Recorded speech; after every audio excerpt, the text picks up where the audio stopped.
When I did the video for Ready Player One, I'd been looking at the film The Abyss with the light around it and how it reminded me of the cover of Prometheus. So I'm going to look at that today.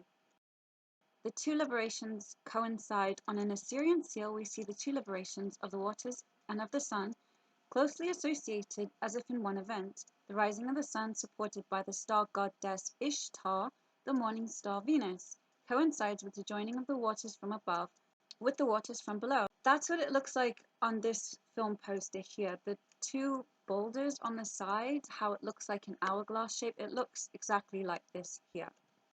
And that did bring up the eagles connecting to Enlil and Enki, and that is something that I spoke about when I did the film The Hunger Games, because the jade key from Ready Player One has an eagle on it, and I connected those two because I thought that was odd. Plasma mythology. Owl eyes. September 11th, 2015. In mythology and folklore, the owl, and especially the owl eyes, are important figures. Owl eyes are repeated images in ancient rock art and petroglyphs. The owl eyes also appear as variations of local animals. Could owl eyes be part of our plasma mythology? Could the owl eyes, owl mask, tall strange owl men be due to electromagnetic events and phenomena in our ancient skies, witnessed by nearly all ancient civilizations on Earth and recorded on rocks and caves around the world? Jupiter's magnetosphere, or any other planets when in active plasma glow mode, especially Saturn, as that is important to the Thunderbolt version of the electric universe theory. So this is Jupiter, and this is what the electric magnetosphere looks around it. And these two in particular, I'm going to look at. And apparently this is where they get the owl eye mythology from, is what the electromagnetosphere looked like. When I turn the image on its side, it looks like a spider. And that brings to mind a lot of the spider themes that we have currently in pop culture. Jabalon, the great architect of the universe, this is some crazy hybrid mason chimera with spider legs. So Jabalon is a Spider-Man, literally. And then it explains why these celebrities are obsessed with spiders. Look at her bracelet, it's a spider. And again, I connected it to Coraline. There's a spider portrait on the wall, and also the other mother, this creature here. Towards the very end, she turns into a spider. This figure shows a time sequence of contours of magnetic energy and cross-section between two Birkeland filaments. The contours at the locations of the two filaments correspond to energy maxima, while the central eclipse is an energy minimum. This image of Birkeland current filaments forming a spiral galaxy. If the event was visible and you were looking along the Birkeland filaments, it could easily look like a pair of eyes or owl eyes. It also shows another form of the plasma instability above. And I had done a video about these. They call them eye idols, and I think that they are talking about plasma. I also think it's strange that they look like ET. These images of plasma instability showing the toroid stack changing over time from Anthony Peratt's characteristics for the occurrence of a high current Z-pinch aurora as recorded in antiquity. Could they have formed owl eyes, owl masks, owl men in our skies? Which brings me to the next point. The colors associated with Jupiter are blue and purple. So I want to go back and look at this image because this is quite mind-blowing to me. This is Jupiter and what it looks like with the magnetosphere outside of it. When I went back to the film Abyss, that water being looks exactly like Jupiter's magnetosphere. Can you see it? It was that pretty butterfly looking entity, and then I put it up to this and I thought that's pretty much the same thing. There's Jupiter in the middle, the magnetosphere going out on either side, and when I turned the image and compared it to the alien, so someone has done an animation of it, but it'll make it easier for you to see. The alien had these wing-like things on the side, and I see that on the left picture. The magnetosphere on Jupiter, it looks very similar to this paisley-shaped lower half of the body it has. And that part of it, it looks like a head with the hood around it. If you look at that scene in the film, that's exactly what it looks like. When the other scientist went down there, she saw this ship, and the ship colors are blue and purple. Well, it looks like he's going into a portal. This is from the film The Legend of Korra. I don't know, I've never seen it, but it showed up when I was looking for this. This red and black thing that you see here on the side, that looks a lot like Jupiter and its magnetosphere. If you look at it closely, you can pause it and you'll see it. And look at the colors, blue and purple on both of them. And that I connected to the film Avatar. You've seen these colors before, blue, purple, and green. I don't remember if they said exactly where this planet is because it's been a long time since I've seen it, but this is a screenshot from the film. That's Jupiter. So they could be on, are they on Ganymede? They might be on Ganymede, but they can see Jupiter from where they are. And that explains why you see celebrities wearing blue and purple together. Look at the film poster for Coraline. One side is purple, the other side is blue. In Ready Player One, purple on one side, blue on the other. I've not seen the film Jupiter Ascending, but look at her hair color. And I'm not sure what you would consider this style. Is it like cosmic steampunk or something? And on a side note, this one's tattoo is just a stylized tree of life in the Kabbalah, which would make sense. She's got pointed ears and wings for some reason, so I don't know what that's about, but I do see that his tattoo is the Kabbalah. I remember this scene that the alien took control of the water and it started to look like a snake or a worm, and then it was mirroring her face. When I was researching more, I went back to look at a PDF that I have, and there's this picture on it that I thought looked very similar. Now, allegedly, this entity or being is called Serapis, Greco-Egyptian deity that was created, but you can see the similarities, like it turned into a snake and it had her face on it. Serapis, Greco-Egyptian deity of the sun, first encountered at Memphis, where his cult was celebrated in association with that of the sacred Egyptian bull Apis, who was called Osorapis when deceased.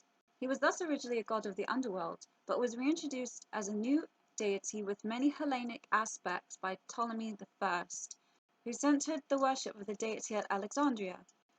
Guess what else I found? Serapis, one of 6 lots of the Defence Science and Technology Laboratories. It supports the UK government's research of next-generation simulation and synthetic environments and associated tools and systems. Tasked with identifying and exploiting over-the-horizon technologies in support of the Ministry of Defence and cross-governmental departments. The program encompasses the development of assessment processes to allow defence to train, exercise and prepare for operations, and to test, evaluate and assess the performance of military capabilities. This is a picture of Diego Garcia, and for some reason the clouds just happen to be of that area, so you can't really see anything. Now, in my research, people who have been in covert space programs have said that Diego Garcia is a place where they jump off and go into other dimensions. It's a tropical footprint-shaped coral atoll located south of the equator in the central Indian Ocean. It's part of the British Indian Ocean Territory. The United States Navy operates naval support facility, a large naval ship and submarine support base, military airbase, communications and space tracking facility. Who owns Diego Garcia? The United Kingdom, British territory, operated by Ministry of Defence. Come on. Serapis Framework Agreement focuses on the areas of C4ISR, command, control, computers, communication, intelligence, surveillance, and reconnaissance, space systems, synthetic environments, and simulation technology to support human capability development. Look at the logo. Serapis Framework. It looks like an S. What are the colors? Blue and purple. It aims to reach non-traditional defense suppliers, small and medium-sized enterprises, and academia, as well as traditional defence suppliers in order to develop new capabilities for the UK's defence security. Serapis' core objective is to develop new battle-winning capabilities to see them brought through to operational use in a timely and efficient manner. This is about war. Lot 1 covers the development and integration of new and emerging Ishtar collect. Seriously? Technology and techniques into wider defence and cross-government Ishtar enterprise. It includes a broad range of conventional and novel sensing technology, but also open source and humanity data and information collection capabilities. Covers all aspects of defense and security space systems, from underpinning enabling services such as space-specific analysis, space research for areas such as the space environment, space equipment, terrestrial-based space systems like those used for surveillance of space. Lot 3 covers the development, testing, and evaluation of novel command and control systems to improve decision-making, including human and autonomous system elements. Covers the development of C4ISR communications and networks will exploit and drive emerging concepts and technology in military and civilian communications infrastructure and include the development of policy, technology, and architectural options for the provision of assured information, information management, and exploitation. So what they're saying is that they're going to put their technology in military and everyday situations without your consent or knowledge. Lot 5 covers the development of synthetic environments, modeling and simulation, associated tools and assessment processes to allow defense to train, exercise, and prepare for operations and to test, evaluate, and assess the performance of military capabilities and the C4ISR enterprise. Lot 6 covers the development of data analytics and information processing tools and techniques in support of defense's decision-making processes and techniques. This is some concept art for the water beam from the film The Abyss. Here's a gallery of the concept art created by Jean Mobius Giraud, a frequent heavy metal contributor for James Cameron's 1989 film. Jean, his nickname is Mobius. Mobius specializes in the design, development, and manufacturing of life-saving, energy-absorbing systems for military vehicles. They offer blast protection for a wide range of seating applications and have been proven highly effective in actual combat. Okay. Now, in the film, IROC was reminiscing about that old commercial with the owl, which I had connected to this plasma thing because the owl is plasma. Ready Player One is about plasma and radiation and going through portals to different dimensions. Hence the reason why Enon Ishtar ties into this. So the advert he was talking about was Tootsie Rolls, Tootsie Pops, but the advert was in, I think, the 1980s. And the film takes place in the year 2045, so that would have been way before his time. So why is he reminiscing about that? Because they want you to know. It does connect to the plasma, that's what they're saying. And the owl stuff brought me to a company in America called Hooters, and their symbol is the owl. And I put that picture with the plasma mythology and the owl eyes. Can you see this? The uniform for the Hooters girls looks like this, and it's very orange. Orange in gematria is 33, and in the past I've connected this number to the alchemical symbol for cinnabar because it looks like a 33. Cinnabar is another name for mercury sulfide. Mercury they use on mirrors, which I've connected like Alice in Wonderland through the looking glass, going into mirrors, going into other portals. And I have stated that I don't think these Illuminati people are what they are. I think that they are alchemists. They do practice alchemy and some sorts of transmutation. So the next point connects to a film in the 80s called Labyrinth. There was an owl in the beginning of the film who came out of a portal. For the whole of the beginning credits, he's flying around on the screen, and then he disappears into a portal or a frequency. That's definitely a frequency. Jareth turns into an owl, and he is represented by the owl. So when I've read about this film before, people say it's mind control, which I do think it is, and they say that the owl represents the Illuminati, but the owl really represents the plasma. There's a comment on this website. The owl goddess was Venus. Venus was positioned right under Saturn and was referred to as the Lady of the Lake. The bipolar jet emanating from Saturn also engulfed Venus, and with the innate properties of extreme heat and plasma activity of Venus, the twin vortices, which even now are noticeable on Venus, would have been very distinguishable during the polar configurations. In the film Ready Player One, I connected the colors.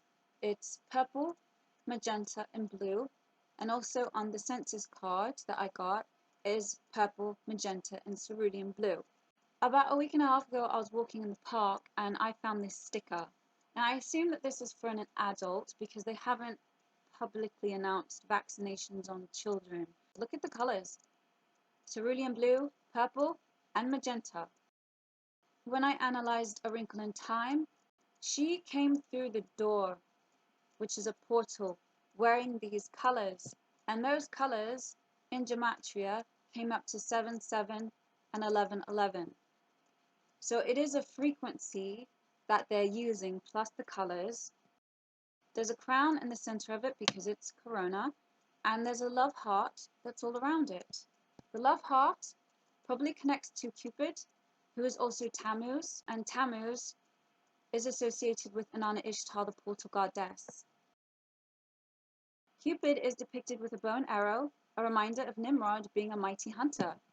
So they probably should have called this the Hunter Games instead of the Hunger Games. Yes, she is depicting Artemis stroke Diana, goddess of the hunt, but Artemis or Diana is Inanna Ishtar, who is also Venus. Dumuzi is a shepherd god who represents the harvest season, but also became a god of the underworld thanks to the goddess Ishtar. Dumuzi was the husband of Ishtar. She decided to visit her sister Ereshkigal, queen of the underworld. Anybody who went to the underworld could not leave. Ishtar went through the 7 gates leading to the underworld and found that she couldn't escape. The other gods became worried when Ishtar didn't return. The god of wisdom Ea tricked Ereshkigal into returning Ishtar to life, but someone had to take her place in the underworld. Ishtar chose her husband, the shepherd Dumuzi, or Tammuz. Demons carried him off to the underworld. However, he was allowed to spend half the year on Earth. That is why he represents the yearly cycle of death and rebirth of the crops on Earth. So what do you think this COVID vaccine is really about then?